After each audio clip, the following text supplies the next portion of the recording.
I recognize the member for Ottawa-Vanier. Merci. Madame la Présidente, le budget du gouvernement coupe de façon importante le financement des affaires francophones, qui passe de 14 millions à 11,3 millions de dollars, alors que les dépenses augmentent dans d'autres ministères.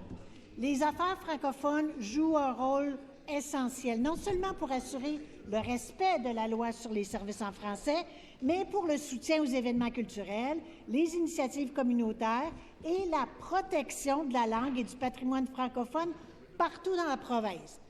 La ministre peut-elle expliquer comment cette réduction est compatible avec l'engagement du gouvernement à soutenir la communauté francophone de l'Ontario? I recognize the Minister of Francophone Affairs. Madame la Présidente, et je remercie la députée d'Ottawa-Vanier pour sa question, parce que ça me donne la chance de parler directement aux Ontariens et aux Ontariennes de la communauté francophone concernant l'ampleur et la portée des investissements que nous faisons pour la communauté francophone, non seulement au sein du ministère des Affaires francophones, mais aussi avec les autres ministères.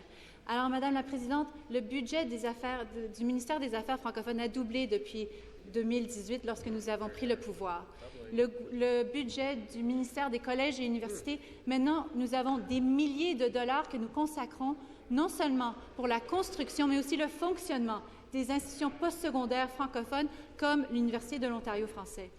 Le budget du ministère de l'Éducation contient plus de 2 milliards de dollars pour l'éducation francophone ici en Ontario. Madame la Présidente, ça continue à travers le gouvernement. Le soutien de notre gouvernement pour la communauté francophone est fort et va continuer à être forte. Merci.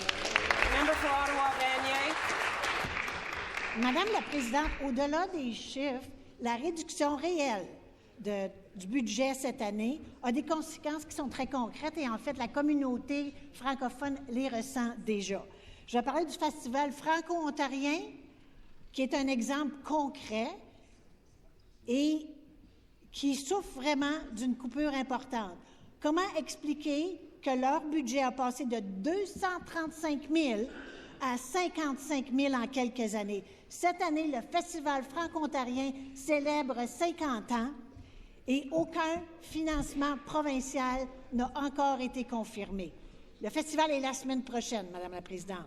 La ministre peut-elle nous dire en toute transparence si son gouvernement entend réellement appuyer cette célébration emblématique de la communauté franco-ontarienne? Recognize the Minister of Tourism.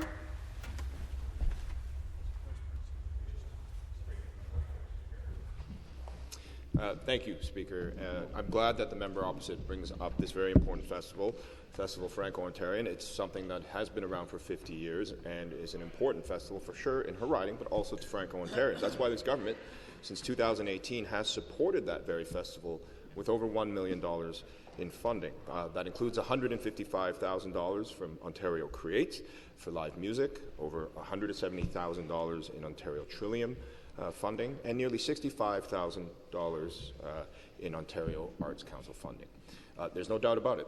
The Experience Ontario program is a highly popular program. We've dedicated $20 million to fund 356 festivals throughout the province. Now, that's just the tip of the iceberg. When it comes to Franco-Ontarians, we've dedicated $135,000 this year alone in 5 festivals throughout that very festival. $4.3 million for projects benefiting Francophone communities. Speaker, like I said, highly competitive program, but we are supporting Franco-Ontarians throughout this province. We encourage all Ontarians to get out there to their communities and celebrate everything Ontarian and Franco-Ontarian.